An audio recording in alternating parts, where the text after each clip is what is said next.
نو بیا څه فایده شوله د داسې تعلیم چې صرف انسان د پیسو ماشین جوړ شي، نه د ځان پکار شي، نه د قام پکار شي، نه د خلکو پکار شي. نو بیا ځکه مونږ وایو چې تعلیم یافته خلک خو ډېرېږي خو ترقي نه راځي او رویې نه بدلېږي. ته ځان نه بدلوې مه بدلوه، زه خپله برخه پیمانه بدلوم.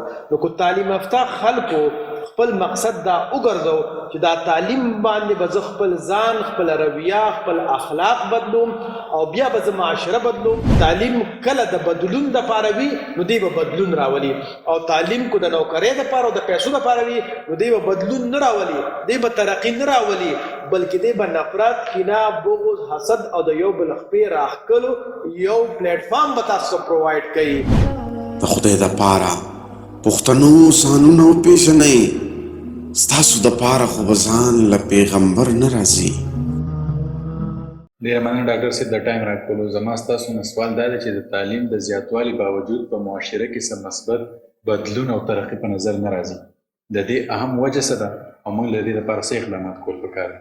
زما خوږه بچې د تعلیم اصل مقصد خدا دی چې انسان اول خپل ځان بدل کی او بیا د معاشرې د خدمت او د بدلون سوچ او فکر شروع کی.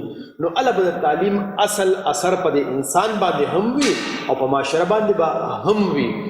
ځکه خو اسرار اتل صاحب وایي اول به خپله رویه بدلوم نو بیا به رستو زمانه بدلوم. که ته ځان نه بدلوې مه بدلوه، زه خپله برخه پیمانه بدلوم. نو که تعلیم یافته خلکو خپل مقصد دا وګرځو چې دا تعلیم باندې به زه خپل ځان، خپل رویه، خپل اخلاق بدلوم او بیا به زه معاشره بدلوم، نو بیا خو به د ترقۍ سبب جوړیږي. او که نه د تعلیم یافته خلکو د تعلیم مقصد پیسه ګټل، نوکري او عهده او غټې غټې ډیګریانې او دغه خبره چې خلکو باندې دوړه دبه واچول چې ما خو ډېر تعلیم کړی دی دی وګرځو، نو دا بیا د ترقۍ سبب نه جوړیږي بلکې کیدای شي د جنگ جګړو او د نفرت سبب جوړ شي.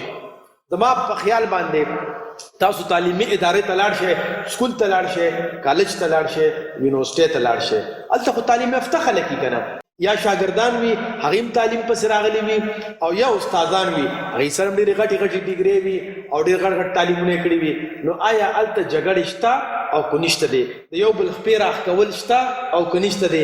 یو بل ته کنده کنیستل شته او که نشته دی؟ نو که هلته نه وي نو موږ ته به معلومه شي چې تعلیم واقعي نفرت، بغض، کینه او حسد او د یو بل خپې راښکل ختموي.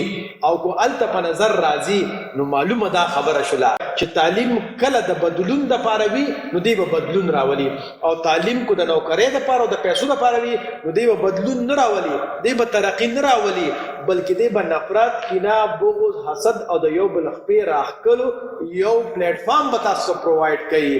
او کله چې انسان تعلیم د یو غټ مقصد او د خدمت او د بدلون او د ترقۍ دپاره نه کوي نو کله کله ګورې دونه د پیسو ماشین جوړ شي او بیا چې کوم دی سحر ځي او ماښام را پیدا کېږي او ټول سوچ یې په دغه پیسو کې وي، نو بیا څه فایده شوله د داسې تعلیم چې صرف انسان د پیسو ماشین جوړ شي، نه د ځان پکار شي، نه د قام پکار شي، نه د خلکو پکار شي. نو بیا ځکه مونږ وایو چې تعلیم یافته خلک خو ډېرېږي خو ترقي نه راځي او رویې نه بدلېږي. ډېره مننه ډاکټر صاحب ستاسو د جواب راکول. لوی ستړی شي بچې، بریالی اوسئ، کامیاب شي بچې.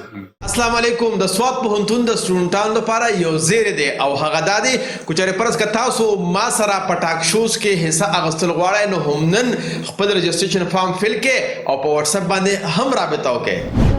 د خدای دپاره پښتنو سانونه وپېژنئ، ستاسو دپاره خو به ځان له پیغمبر نه راځي.